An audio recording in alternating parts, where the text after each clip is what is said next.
There was one funny story to do with Fred Frieberger that he had a nickname. He was called the serial killer. Last week I posted a video about Fred Frieberger that told of how he destroyed many science fiction franchises. When he came aboard a show, it was usually in its final stages and would go off the air during that season. Since then, I've received several letters claiming that this simply wasn't true, including from people that claim to know him and have met him. I'm also informed that I'm pronouncing the name wrong. It's supposed to be Frieberger, not Frieberger. I have never heard the name pronounced before, only seen it in print. So for this video, I will pronounce it Frieberger. This week, I want to defend him and his legacy. On the surface, it would appear that he was responsible for ruining several TV shows. But was he really? Let's take a look at his time producing these shows. Looking at Star Trek. According to Wikipedia, Frieberger had been interviewed as a possible producer for Star Trek before it entered production in 1966, but had left the selection process due to a planned trip. In 1968, as a result of creative differences with broadcaster NBC, Gene Roddenberry resigned as showrunner. Frieberger was again contacted and hired as producer for the series' third season. He assumed this role with a reduced budget that made the series more difficult to produce, as well as a new Friday night death slot that resulted in a further decline in viewing ratings for what was already a low-rated program. Many Star Trek fans have since criticized Frieberger for being the cause of this decline. But actress Nichelle Nichols wrote in his defense. Nichols argued that NBC's considerable budget cutback the third season of Star Trek in an environment of risking production costs, escalating actor salaries, meant that you saw fewer outdoor location shots. For example, top writers, top guest stars, top anything you needed was harder to come by. Star Trek's demise became a self-fulfilling prophecy, and I can assure you that is exactly as it was meant to be.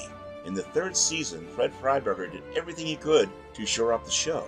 I know that some fans hold him responsible for the show's decline, but that is not fair. Star Trek was in a disintegrating orbit before Fred came aboard. That we were able to do even what we did is a miracle and a credit to him. One day, Fred and I had an exchange and he snapped at me. Even then, though, I knew he wasn't angry with me, but with his unenviable situation. He was a producer who had nothing to produce with. The network renewed the show due to a now famous letter-writing campaign.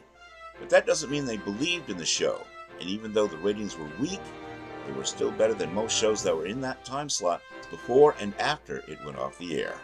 Gene Roddenberry didn't like the new time slot that NBC gave him, which is why he left production duties to Frieberger. But for me, growing up, this gave me my first taste of Star Trek because my bedroom was adjacent to the living room, and I would leave my door open a crack so I could watch TV after being put to bed. I was only about 4 or 5, maybe 6 years old. I really couldn't hear what was going on with my stepfather snoring, but I could see the ship, the phasers, the beaming up, and it looked real cool, especially for late 60s television. I was hooked and grew up watching the reruns, and I'm a lifelong fan.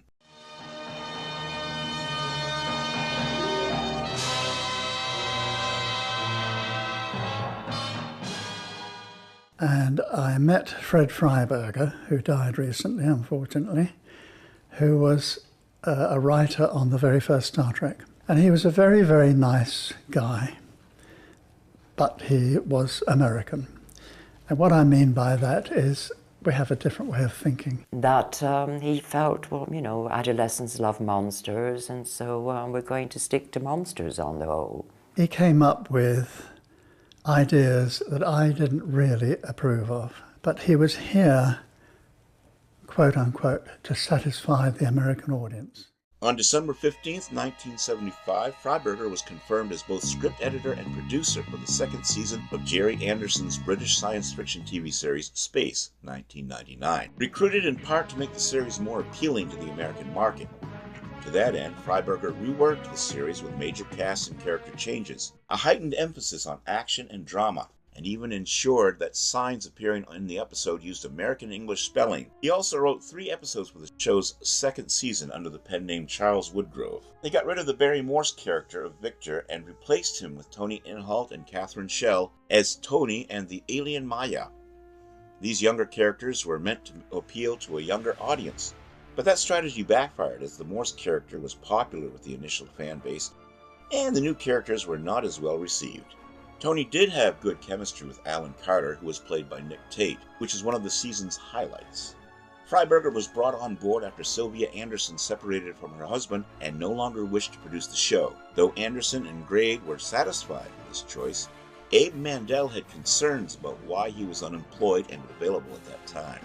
Then ITC Entertainment President Sir Lew Grade abruptly canceled the series production in late 1975 when ratings in the United States had dropped during the lighter autumn months of the year. Grade had already been disappointed by the lack of American network broadcast sale.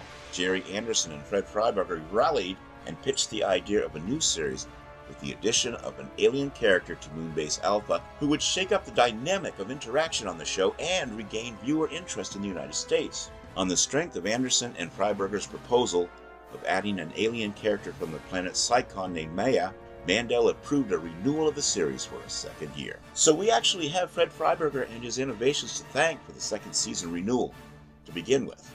Without him, there would have only been 24 episodes in one season.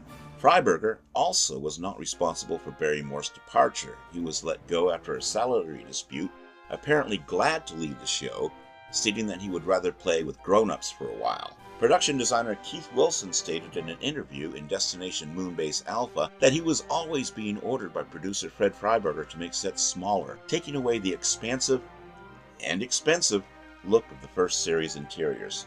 Frieberger was very budget conscious and, despite press releases to the contrary, the production team was working with less money this series. If there had been a budget increase, the stagflation economy of the 1970s would have canceled it out. When interviewed, many of the actors state that they were asked to accept less money, including Martin Landau and Barbara Bain. So, once again, Fred Frieberger was dealing with budget cuts and doing the best he could with what he was given to work with. Frieberger emphasized action-adventure in Year 2 stories to the exclusion of the metaphysical themes explored in Year 1. Of Year 1, he commented, they were doing the show as an English show where there was no story, with the people standing around and talking. In the first show I stressed action as well as character development, along with strong story content to prove that 1999 could stand up to the American concept of what an action-adventure show should be.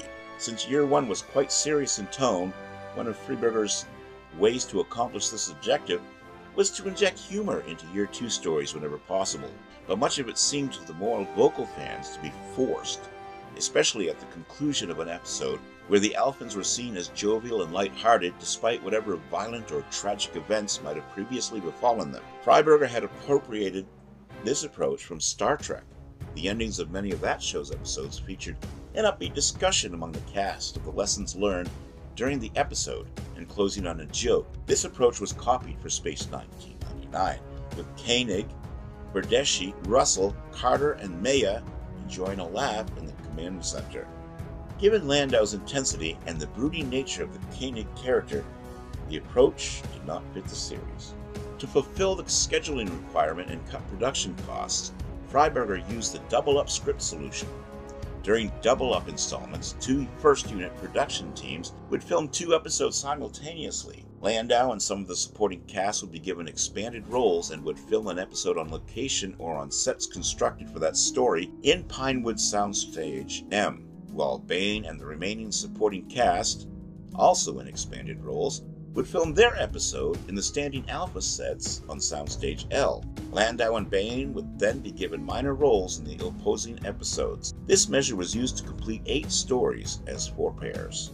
Johnny Byrne, not the comic book artist, but one of the producers, said that Frieberger was a good man and good producer, but not good for Space 1999. He had gotten them a second year after the cancellation, but the changes he made did not benefit the show. According to statements made by Martin Landau, Space 1999's ratings were not low, but its cancellation was due to financier Luke Grade's decision to redirect funding from Space 1999 to his new movie project, such as Raise the Titanic. The ratings didn't improve, but they also didn't go down either, and they considered renewing the show for a 13-episode 3rd season, but that never materialized. Then we come to the $6 Million Man. Fred Frieberger was involved in that show's final season, but I couldn't find any specifics on his contribution to that show. The only thing I could find is that the show was canceled due to low ratings. that was our show for today. What do you think? Do you think that those shows were canceled because of Frieberger's involvement? Or do you think it was simply a coincidence? Let me know your thoughts in the comments section below. Don't forget to subscribe to my channel. I'd be very honored if you did so. Click the little button to stay informed and leave a comment in the comments section. Also in the comments section, check out my Carl Vincent Vampire Hunter franchise. Till next time, this is Kevin Given saying, live long and prosper, may the force be with you, and keep reaching for the stars.